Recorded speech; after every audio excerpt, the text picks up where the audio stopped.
Hi everybody. So my name is Craig Dodds. I'm one of the chief architects responsible for security at Juniper.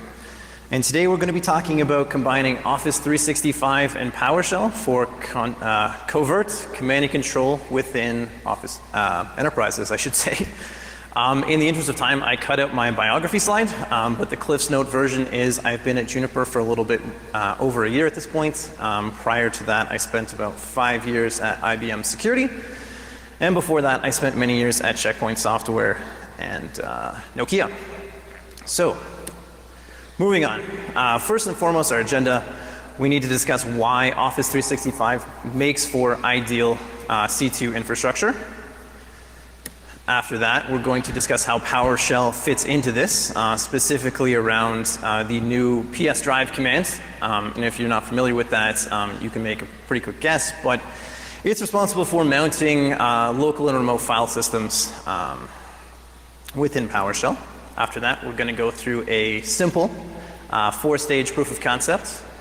I've tried to keep all the examples as simple as possible, so even those of you who are not familiar with PowerShell necessarily should be able to follow along. After that, we will talk about some mitigation strategies. And after that, of course, we're going to come at it from a red team perspective and discuss evading detection, primarily focused on sandbox evasion, as well as our final demo. All right, so first and foremost, it's important to talk about Office 365 adoption rates. First and foremost, of course, credit goes to SkyHigh for the data that they collected last year. But as you can see, for any enterprise that's got more than 100 users, adoption rates are quite high. Up to 80% in some cases for certain services, such as OneDrive. And in the case of our specific talk here, we're focusing on those enterprises who have adopted both OneDrive as well as SharePoint. So, getting into it, why it's actually interesting for command and control. As you saw in the last slide, the vast majority of enterprises are already permitting traffic to Office 365. Hopefully it's all TLS at this point. But if you're going to be using the service, you can make a really easy assumption that the network infrastructure and security infrastructure that's in place today has access to this already.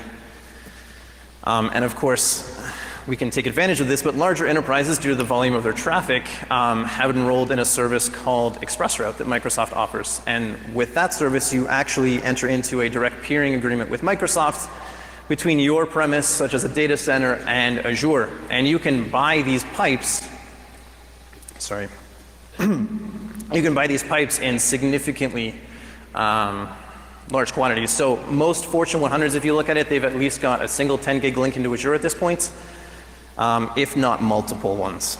So due to the aforementioned volume of traffic and generally associated level of trust, most enterprises today are not decrypting any traffic, at least from a TLS perspective, going to Office 365. They may be looking at email, but generally not web traffics. So we can, of course, take advantage of this. Another minor advantage, of course, of using Office 365 is it can be considered an out-of-band method of attack. So when you're interacting with your target is communicating with Microsoft's IP ranges and not necessarily your own. Not to say Microsoft isn't monitoring what you're doing on their service, but your target generally will not see what IP you're coming from. And this is really one of the focuses of the talk, rather. But when you're mounting, as an example, a SharePoint drive on a target, which is something you can do, and we will get into it on this talk, you can do it in a way that's invisible to almost any service that the user or the admin is running. So when you mount one of these drives, you can have a remote file system point on your target, but it's invisible to File Explorer, WMI, COM, and anything built on .NET frameworks. Like NetUse, as an example. So it's extremely difficult to even track the usage of these things, let alone for a typical end user to identify that, hey, I've got this remote drive on my system. And of course, if you are subscribed to DLB solutions, assuming they're even able to identify that a PowerShell drive has been mounted, generally speaking, they don't view network storage as being outside of the enterprise. So you're able to transfer things, assuming you're coming at this from a data exfiltration use case. They generally don't see it as being an issue whatsoever, of course, because who mounts drives outside of their enterprise? That sounds like a bad idea. So Microsoft, of course, saw this coming. So even if you're able to figure out how to mount a remote SharePoint drive, as an example, you don't actually get read or write access to that drive. So if you want to actually be able to use that drive, you need to figure out a way to fetch a SAML token from Office 365 before mounting that drive.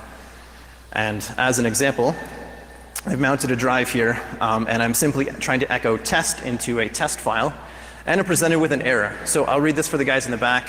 But basically all it says is when you try to write a file, you get access denied. Before opening files in this location, you must first add the website to your trusted sites list, browse to the website, and select the option to log in automatically. Sounds easy, right?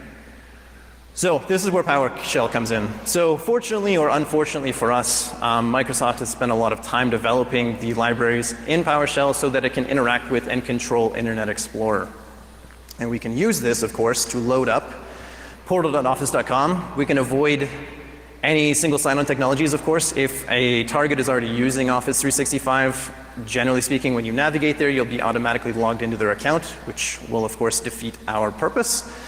And then we can enter credentials, click on a few buttons, and we can do all of this without launching Internet Explorer in a way that the user can see it. So if they're staring at their desktop and you do this, nothing pops up.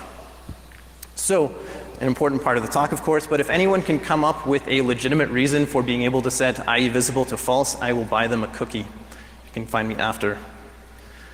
So phase one, of course, for our first proof of concept is being able to get that SAML token, since we can't do anything without it. And this is just the site that you, or the page that you see when you actually navigate to portal.office.com. You actually get redirected to login.microsoftonline.com.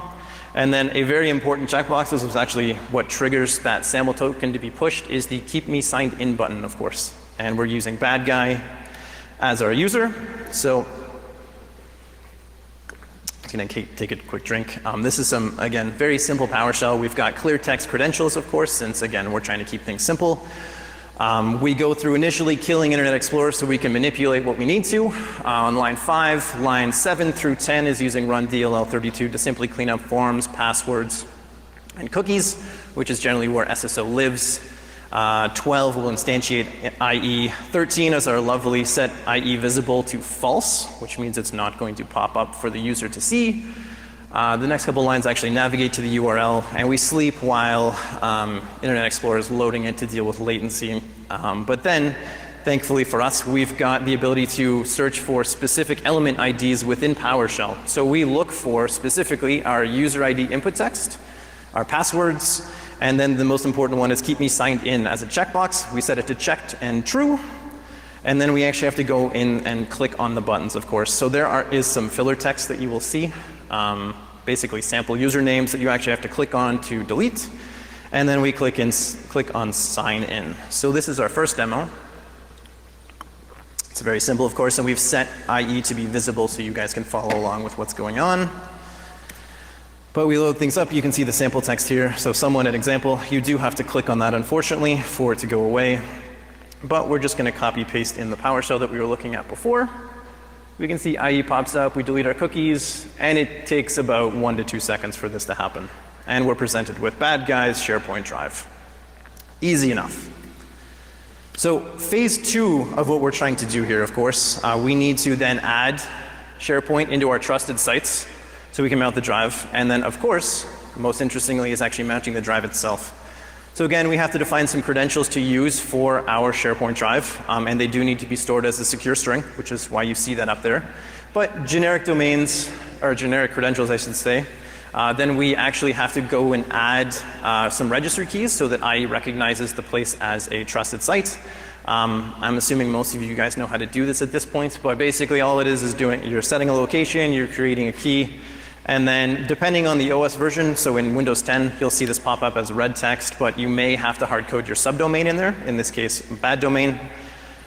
Windows 10 you don't have to do that, of course. And then we just add some D words. So generally speaking, you still only need to add HTTPS here, but we've added HTTP and a wildcard just in case there's some strange web proxy downgrading or something else is going on the wire. And then of course 16 and 17 are the root of what we're trying to do here, but mounting the drive itself. So new PS drive is pretty simple to use, and by default it will mount a temporary drive. which disappears after the shell has been closed, but it's also harder to detect, of course. So for our purposes, that's what we're going to do. We specify the name, so we've gone with J drive. We set the provider to be the file system, of course, and we specify the root directory. Now, it's a long string, of course, but we've specified eviler-mysharepoint.com, and the most important one is @SSL, of course, so it gets encrypted. Excuse me. And then we specify root, personal, and then the full username and domain, and we specify documents as the root directory. And then we feed in the credentials. It's not too difficult, but we're going to have another demo here of just going through this quickly. And as we mentioned before, of course, in File Explorer, most users are going to interact just simply by clicking on my computer, my PC, depending on the version, and they're going to see devices and drives pop up first. And of course, you're going to see that this is not present. So we're just looking at the zone map. Obviously, nothing is there right now. I'm going to show get PS drive, which is a way to actually display PowerShell drives. But of course, we can see nothing is mounted at all other than C and D at this point. So we're going to paste in the PowerShell that we were looking at before. There's the red text you would expect. But now we can see that J has actually been added, and we can see the full path there as it's on SharePoint @SSL. So we're going to CD into the drive, and we're going to validate that we now have write and read access to the directory. So nothing's present right now. But we're going to echo in this is a test into a test file, and we're going to see that it works. So we can see we now have a usable drive, thankfully, and we can see the full path there if you'd like to look at it. And we'll validate that we've also got read access, which isn't necessarily implied, but we can just do get content on the file, and we see that this is a test. So checking out File Explorer again, we can see, again, refreshing it, the user sees nothing. They are completely unaware that there's a drive now mounted on their system. And of course, going back and refreshing, we now see SharePoint with all of our D words that we would expect. All right, moving on. So phase 3 is actually doing something interesting, of course. Again, in the spirit of keeping things simple, we're just simply going through, we're identifying all files in the user's directory. We're quote unquote stealing all of their PDFs recursively within their user's directory. And then for the C2 portion of things, we're going to go and run some commands. So today's commands.txt. And most of you are probably aware of this already, but PowerShell by default prevents you from running PowerShell scripts on a default install of Windows. So there's many ways around that specific execution policy restriction, but the simplest and probably my favorite is simply reading in those commands from, say, a text file and piping them into PowerShell. That's good enough to get around that restriction. So we're going to have another simple demo here. We can see that we're currently in our SharePoint drive. We're going to paste in the commands we were talking about earlier. And we can see it slowly go through and identify all the files and identify and upload all PDFs into that SharePoint. So this is coming at it from the data exfiltration perspective, of course, which is most concerning to enterprise customers, of course. It's not the only thing you can do, but it's an example. So we can see we've got current files, we've got financial statements, et cetera, just a demo. And we can see that we've now popped calc and we've loaded up blackhat.com. Nice and simple. So I guess for the purposes of the talk, obviously that's nice, but we need to look at it, weaponizing it a little bit. So we've gone with something simple again, and just gone with a macro-enabled Word document. And doing this, just using Unicorn, it's one of my favorite tools, of course, written by TrustedSec, but it's probably the easiest way to take some raw PowerShell that you've developed and instantly convert it into something you can paste into VB Editor and use as a macro. It's very simple, and we'll show you how to do that. As you'll see on the next slide, at least using this method, most detections for endpoint tools are relatively non-existent. And Unicorn, although it's not overly effective with sandboxes, it does try to evade them by delaying detonation until after the document's been closed. So you can try to remember this hash for later, but it starts with C10, ends in F83. But at the time of submission, our quote-unquote totally legitimate document was only detected by 4 out of 58 vendors. And it's likely that the 4 that did detect it identified a generic string that Unicorn uses as an error message. So if they look for that, they can usually find Unicorn quite easily. And again, for those who haven't actually seen the output of what Unicorn creates when you generate some PowerShell, or feed it PowerShell, I should say. This is just what it looks like inside of VB Editor. And you see that generic string down here. Hopefully, yeah, you can see my mouse. You've got the document appears to be made on an older version of Microsoft. Please have the creator save to a newer and supported format. So frankly, that works on a lot of users, of course, but you can write easy signatures to look for that string. So if you're going to do this in a real pen test, of course, probably change it. So this is the final demo for the first proof of concept. We're looking at the attacker's machine, of course. So this is on SharePoint. And we've just refreshed it, and we're going to look at today's commands. Of course, this is completely arbitrary. We're just popping calc in this case and loading up IE. But if you're doing this for real, you'll probably look at adding some type of persistence mechanism or something else that'll allow you to do this on a recurring basis. So looking at our PowerShell, you'll notice that it's called compressed. Instead of having every line generate a carriage return, VB Editor is very particular about how many carriage returns are present in the file. So you can actually compress, say, 100 lines of PowerShell, like what you see here, down into one line simply by deleting the carriage returns and replacing them with semicolons. There is a very low limit when it comes to carriage returns in most macros. So we can see what it looks like. And we're just feeding this into Unicorn. It's very simple. So basically you just specify that what PowerShell you'd like to use. You specify that you want to generate a macro, and you create your character limit of 500.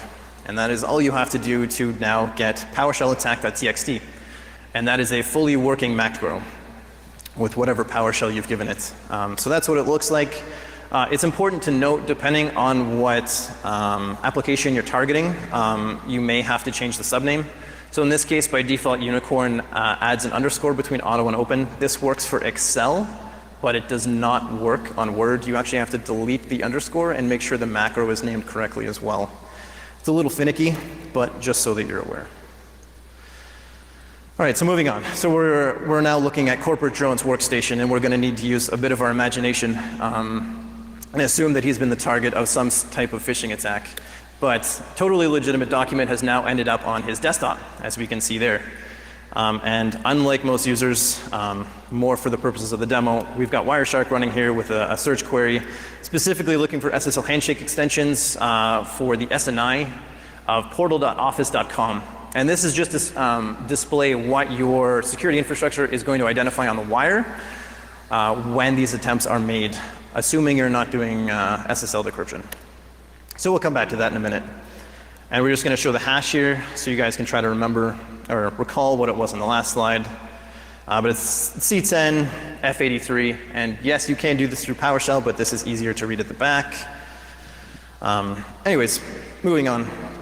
So we're going to actually execute the document, and as you would expect, Word has built-in macro protections. So I actually, before it goes, I lifted this from an actual sample of malware, which I guess is a credit to Norton, but end users find this very trustworthy. And for those at the back, it simply says, the document's been secured by Norton. To view this protected document, click Enable Content. And this type of message works on a very large percentage of end users, unfortunately. So just clicking it, we see that generic message pop up saying older version of Word, try to get a new one from your sender. And pressing OK, of course, from the user's perspective, nothing happens. It goes blank, as you would probably expect. But jumping on Wireshark and looking at the wire, we see multiple requests to portal.office.com. And that's all you see.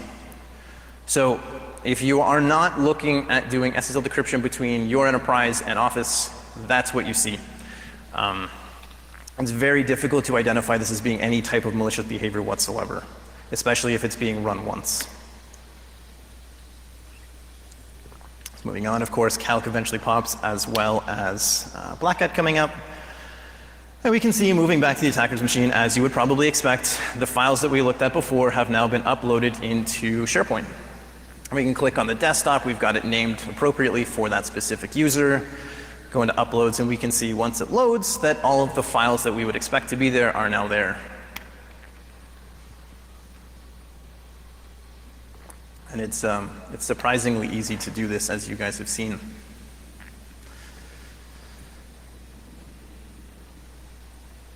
All right.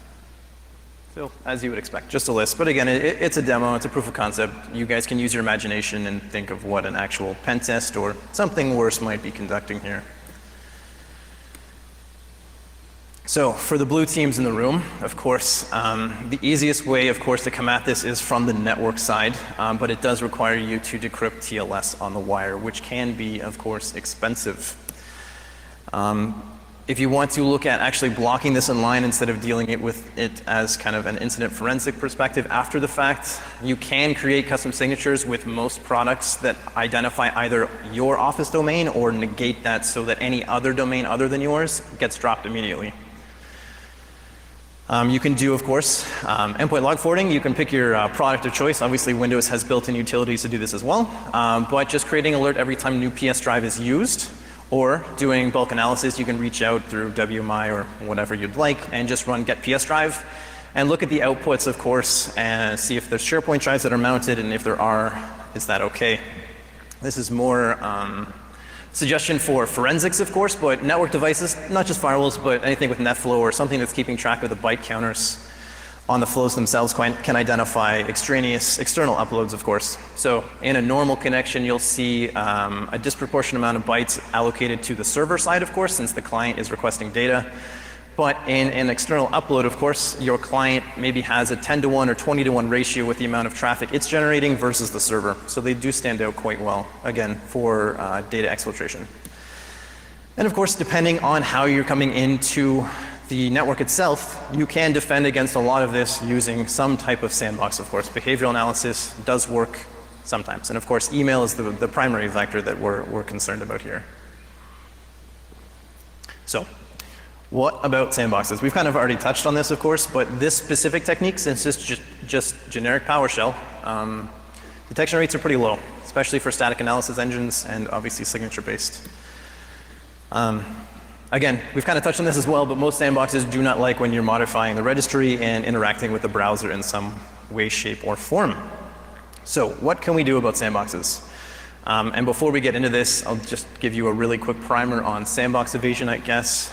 So initially it started out, there were a couple different camps on how to do this, but primarily focused rather on sleep functions. So if they're able to outsleep the sandbox, of course, given that most sandboxes have a hard-coded timer set, whether it's 5 minutes, 10 minutes, they have a limited amount of time to determine that a file is actually malicious or not. And of course, using sleep is a very simple way to sleep longer than a sandbox. Looking at VM detection, just generic VM detection, system properties, how many CPUs you have, how much RAM, if you're using, say, a pair of virtualized storage drivers, anything like that that gives away that the VM's there, VMware tools, VirtualBox add-ons, etc. There's many, many ways to determine that you're in a VM. But as an industry, we've overcome almost all of these, of course. Then we get into more complex attackers, of course, that have started fingerprinting individual vendor sandboxes, of course. So it should come as no surprise, but if you are building a custom sandbox, there is going to be some sort of artifact from your technology on that OS, whether it's DLLs, kernel hooks, specific drivers. There's something there that probably gives it away that it's a sandbox, but again, we can do pretty well, especially if we've gone to something like bare metal when we're detonating these payloads. After that, of course, this one's still a little hard to overcome from a sandbox perspective, but doing generic human behavior analysis within the VM itself is still quite effective. Just looking for, say, ensure the user has scrolled through, say, 50 pages, or check their browsing history, make sure it goes back 6 months, and that they've bookmarked website X is still a pretty effective way to get around sandboxes. The last two are more concerning, of course, but a lot of vendors' technology requires a sandbox to be vulnerable to that specific exploit for them to be able to detect it's been executed. So an intelligent attacker can make an assumption about their target, saying, hey, I know this enterprise's patch management schedule usually takes, say, 12 months to catch up. If I pick an exploit that's 18 months old, I should say, and detonate it, or check its vulnerability status, rather, I can make a reasonable assumption that if it's vulnerable, I shouldn't be detonating my payload because I'm probably in a sandbox or some type of honeypot.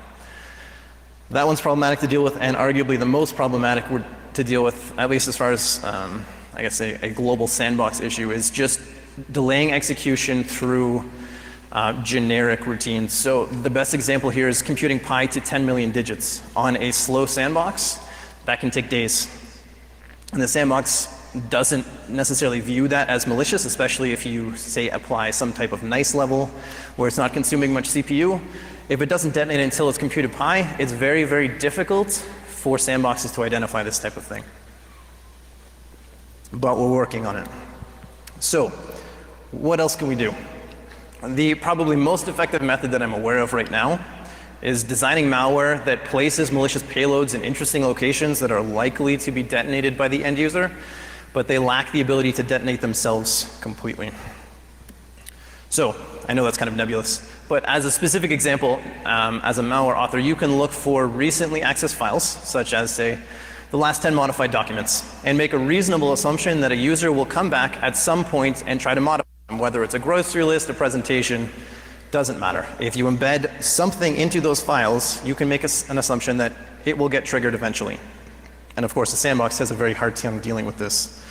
So this is just a quick example on how to find your last top 10 modified documents and then sort them. And then, of course, most usefully provide the full path to them.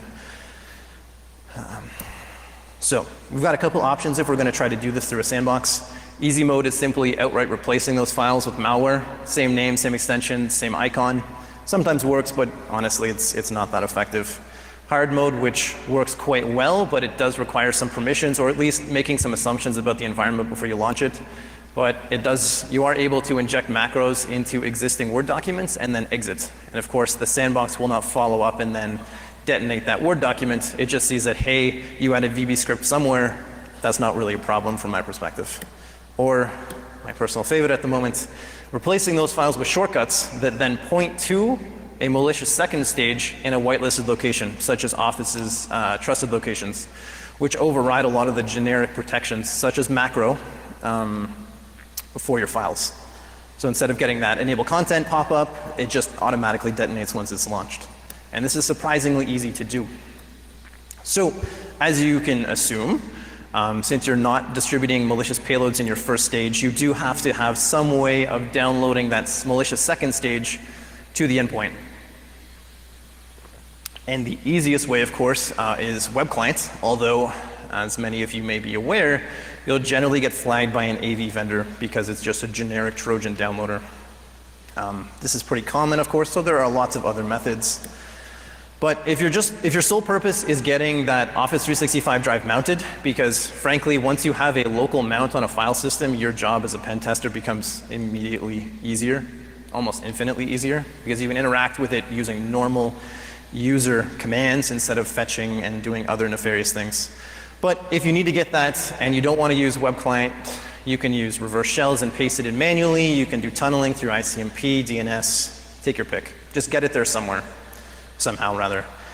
And again, as kind of alluded to in the last slide, the most effective place to put this, assuming you're sticking with Microsoft Office documents, is to put it into one of the trusted locations.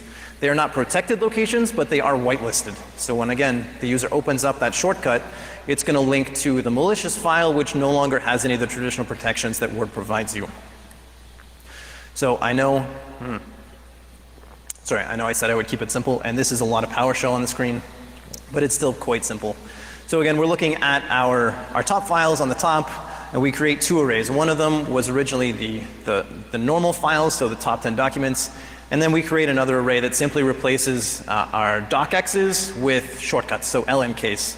And then we have a simple for loop, so for every file in that LNK array, we create a new object, which is a shortcut, of course, and we point that to our, again, totally legitimate document, keeping things consistent, and that resides in that trusted location, which is app data, roaming, Microsoft Word, startup, etc.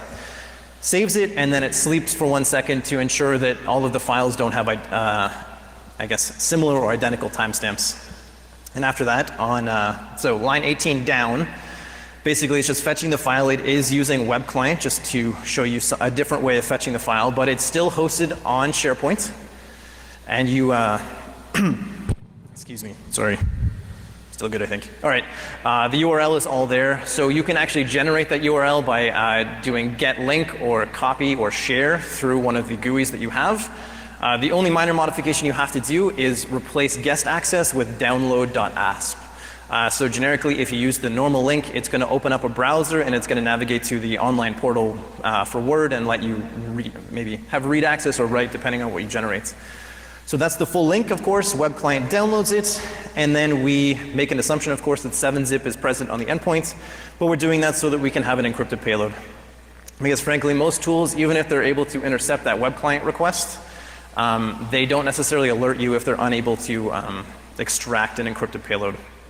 So in this case, we've got latest forums.7zip, innocuous sounding, and then we basically feed in the password of Blackhat 2017, password 12345, on line 30 down here, and then we extract that into our trusted location, and then we clean up and delete the original files.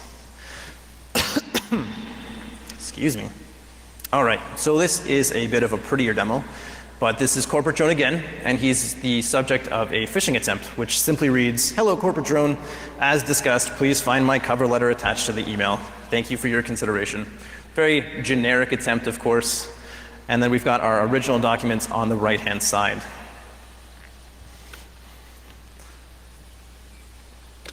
And we can see the path, of course, is just C, username, documents, where you would expect it. So Corporate Jones maybe learned a few lessons over the last couple months and thinks, hey, this is pretty suspicious. Maybe I shouldn't open it. So he's going to run it through Defender, and then he's going to try a sandbox. So he's going to extract it to his desktop, which arguably is kind of dangerous anyways. But he's going to run it through Defender, and we're assumingly going to go around it just fine. Scanning the whole desktop to be certain, and Defender's not flagging it. So he's going to try something else.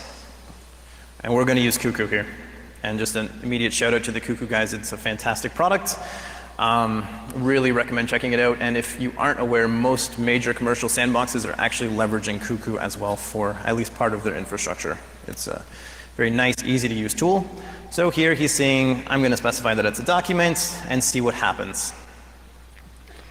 And for the, I guess, save on time, we've sped this up, of course, but the report comes out, and immediately you can see that the threat level of the file is not considered threatening. It's 1.8 out of 10. It's not a perfect analysis, of course, but generally speaking, anything under, for depending on the product you're looking at, 7 or 8 will usually get through. But anyways, so he's going to go and look. You can see screenshots. You get a full behavior breakdown, but he sees that, oh hey, it looks like there's a version issue. It's the same error we saw with Unicorn from before, of course. But he's going to keep looking. And he clearly knows enough to be dangerous, but he hasn't really learned that launching PowerShell out of Word is probably a bad thing. But it's there. Of course, it drops some files as you would expect. But frankly, it's not doing anything bad from the sandbox's perspective, so he thinks it's okay. So he's going to go and open it. And we're going to see what we probably expect here. We enable content. It's a macro, right? It's not interesting. And then we press OK, and then immediately we see our documents have suddenly transformed from documents into shortcuts. And of course, they look like docms. You can change that if you'd like. But now they are only a shortcut pointing to that malicious file. So you can see when you open the path, specifically, it's sitting in that app data trusted location. So when you go and click on it, of course, he wants to work on his grocery list. You don't actually open a grocery list, you go to your malicious file. And in this case, you've noticed you did not have to click enable contents. So it is a very effective way of getting a malicious payload detonated without obviously worrying about the user clicking on things. So what is next? So this is a lovely proof of concept, of course, but you can't necessarily take it home. Obviously, if you have a reverse shell, you can copy paste this in, or just copy from GitHub that I'll give you links for, but having a tool that does this for you would be nice. So specifically, working with Empire, rather excited about it, frankly, on a Office 365 lister module, very similar to the module that was just released for Dropbox. Excited about it. We can talk about that after if you'd like. After that, of course, logically, Metasploit makes the most sense. I'm taking feedback right now on what you guys would think is useful in this case, but it's going to be a generic kind of proof of concept initially. And then most importantly, just due to the time constraint that we had here, we didn't really have time to talk about the APIs within Office 365, but being able to leverage those within the tools would obviously make a lot of sense. Right now, the APIs are somewhat limited when it comes to SharePoint. They're almost non-existent. But OneDrive does allow you to interact with the file system as well as add and remove files, so that can, of course, have a lot of value. So, closing remarks. I think I've kind of beat this to death at this point, but you need to decrypt your TLS traffic. It's unfortunate, but it's a reality, especially if you want to intercept this communication on the wire. It's fine to do incident response after, but this will actually prevent these types of attacks before they occur. So again, you can monitor for PS drive usage, or you can deploy signatures if you're decrypting. The signatures are quite effective at stopping this, of course. But it does come with a resource penalty on your network appliances. So this is more of an industry-wide problem, I suppose, but sandboxes need to get better. Only basing your analysis on the first file in the chain, not necessarily looking at all files and how they behave, is kind of a flawed approach, frankly. You do need to do secondary or tertiary file analysis to detect this stuff. And of course, inspiration, none of us really work in a bubble here, of course, but the initial inspiration came out of a talk that George and Dimitri were doing from CrowdStrike back at RSA in February. And they were talking specifically about techniques that bears and pandas were using. But for this talk, of course, this came out of their Cozy Bear analysis that was using NetUse and the public version of OneDrive. So it's a little different, of course, and it's much more easy to block in an enterprise than Office 365, but it's a similar approach, of course. And then, of course, Kaspersky Labs has a very similar write-up on Cozy Duke. So as far as references go, you guys don't have to write this down. The slides will be up later, of course, but all of the PowerShell that we used here is available. And that's it. Thank you.